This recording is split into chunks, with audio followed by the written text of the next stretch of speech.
Hello everybody, Kaiser here, and I decided to do a Transformers review today because I got this figure recently and thought, his color scheme kind of reminds me of the Halloween season. Even though this figure has absolutely nothing to do with Halloween, I thought his color scheme, it reminded me of a pumpkin patch, so I thought, why not? So this is Armada Terrorsaur, a remold and a slight remold and repaint of the Transformers Beast Wars Transmetal Terrorsaur. Honestly, it looks pretty good. This deco is my personal favorite because of how goofy it looks.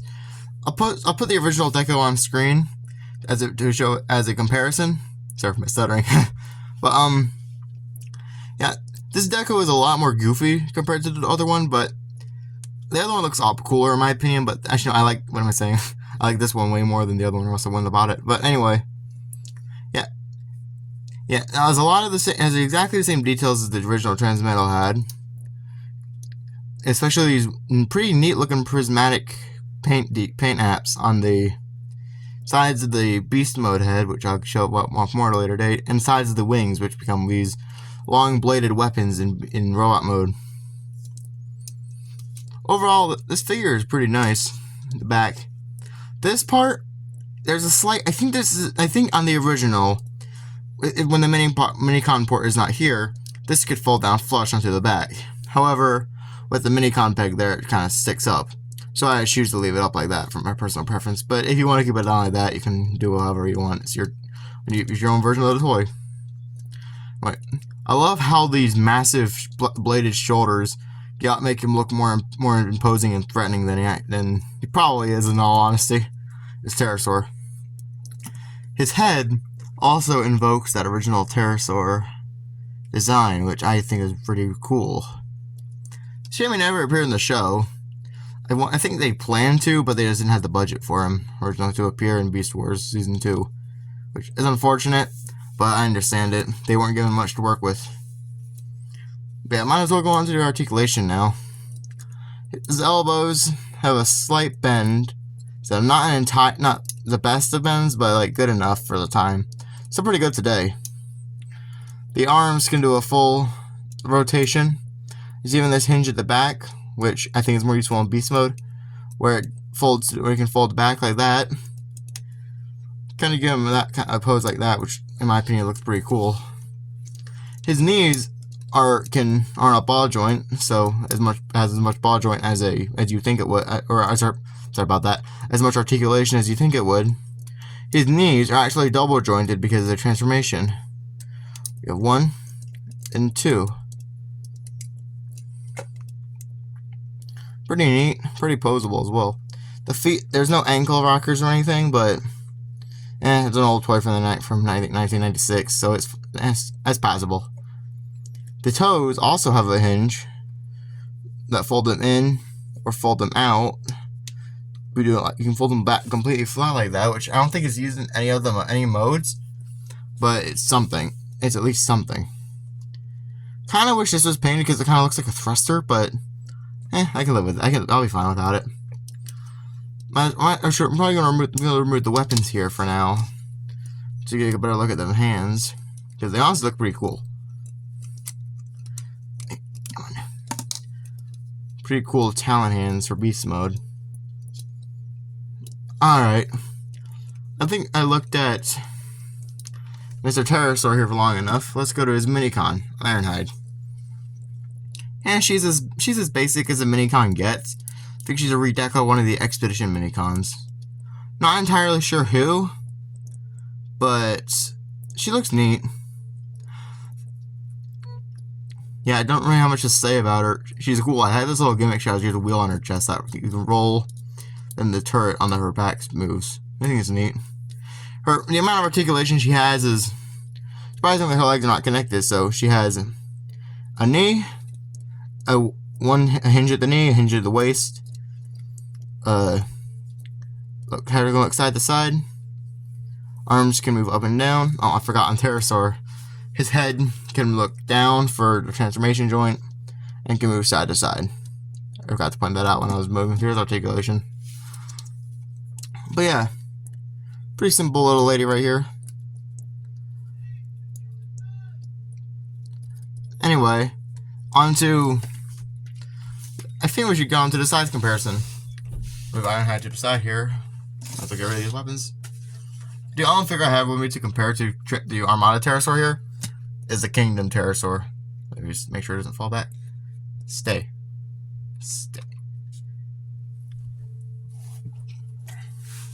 Yeah, these both look really good. This Terrorsaur is a lot taller than this guy because modern figure. But honestly, I think I like... I think I like the Armada Terrorsaur way more than the Kingdom one. This is just a redeco of the Kingdom mold. But yeah. Now back to Ironhide. Just move Terrorsaur off screen. Pull up Ironhide back. The best example I have right now is Powertrain, one of the Siege Micromasters. Yeah, so she's about the size, a little bit taller than a Micromaster, a little bit shorter than a Core class. Yeah. Anyways, let me just get him back over here. He's trying to do the splits on my Terrorsaur. Yeah. Alright, let me just kick Powertrain out of here because he's not important. We'll start with transforming Terrorsaur. Fold up. What I like to do is always put the weapons back into the arms, like this.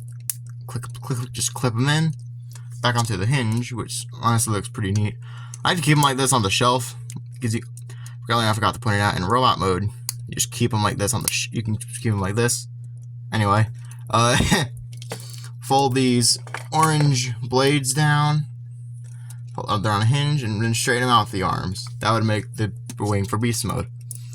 Then, I fell. Swing this blade around, straighten the arm out again. Alright, next step. You want to pull out the beast's head and swing up the entire upper torso. Tuck the head in, straighten that out, pull the little feather out, and then plug this into the back of Terrorsaur's head. There's a little hole at the back here you see, and there's a little pin there. When transforming him, you straighten out the head, then you plug it in. There. Okay, now you're good? There. Finally. Spin the wings around. Then, this is honestly the most annoying part of the transformation for me. You gotta fold up the waist in a very specific way. I think I'm just doing this wrong, but like that. Then you fold up the legs, fold up the toes, and then plug in this hole into that pin. Pretty simple, pretty easy connection, all things considered. So after like that, and now you have Terrorsaur's beast mode. Now onto Ironhide. And it's as rudimentary as any minicon gets. Turn her head around, straighten out the arms, fold this thing up, tuck her legs in, then lower these down. Ironhide. Now, onto the alternate. Now, let me just adjust the camera. Move them onto here a bit. Onto the alternate mode segment. Starting out with Terrorsaur. We'll look in him a bit. He has almost all the posability that the robot mode has, minus the legs. So arms, elbows, which aren't really... It kind of breaks the sculpt. But I really do like this pterodactyl mode.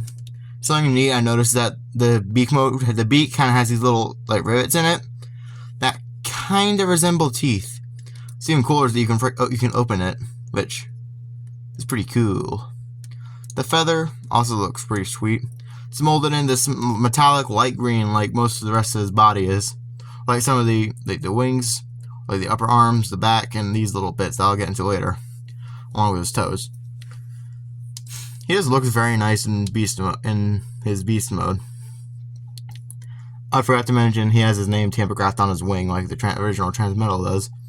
And as you can see, these prismatic paint the prismatic paint apps look very nice on the beast mode. Also, I think they look nicer on the beast mode than they do in the robot mode. These keep flapping up. I'll get into that later. Yeah. This guy has a little to no posability, and real quick, while I'm on him, I might as well show his transport mode, because every Beast Wars figure had that. Behold, his transport mode. Yeah, it just turns around and exposes these. It's not neat at all. It's just kind of stupid. Something I like to do personally with this figure is unfold the legs a little bit for robot mode, and like have them like that to kind of like allow them to stand in the beast mode. Just let them out. Granted, it doesn't look the absolute best, but I don't know, I just prefer how this looks personally, instead of just laying on his stomach at all times. Let's actually straighten him out a bit. Yeah, I think that's as best I'm gonna get it. He's gonna be like that in the rest of the video. And now we'll get on the Ironhide. She's a simple little dune buggy thing. I actually really like Ironhide's vehicle mode. Simple little thing. Here's that little gimmick I was mentioning earlier. Another thing, I think since she's in an adventure minicon, she's able to connect with Cyclonus and be launched kind of like a Crumble Zone can. However, I don't have that figure to demonstrate it, which sad. But yeah. Even another thing I should point out is she's made of a slightly metallic and like swirly looking bronze plastic. I don't think she suffers from GPS though, so that's a good thing, especially since she's from 2003. Pretty sure she suffered from GPS. I would find a lot more broken ones than I do complete ones. So yeah, I'll put her there. And since she's a minicon, we might as well put her on one of these minicon ports before ending the video. There we go. Unfortunately, I forgot to. I mean, actually, I'll move back here real quick. Do I have anything to compare it with? Yeah, let's see. So for the beast mode thing, I have Legacy Ransack here to compare to Terrorsaur's beast mode. Pretty cool. I mean, and I ran this minicon Dualor here to compare to Ironhide's vehicle mode. Average minicon size. Pretty neat. Overall, I rate this figure a solid like 7.5 out of 10. I'd recommend get it if you can. I recommend get it if you can buy it for cheap. I bought mine for like $30, which is the cheapest I found it. But if you can find any, honestly, I'd recommend even just the normal Armada Terrorsaur. If you can get it without the chrome chip, I'd recommend it. Speaking of you know what I mean, Beast Wars. But speaking of Beast Wars Terrorsaur, I'll put an image of it right here next to the Armada one, so you can see a comparison. Anyways, that's done. Hope y'all enjoyed the video. Like and subscribe, the usual YouTube schmuck. And see you later.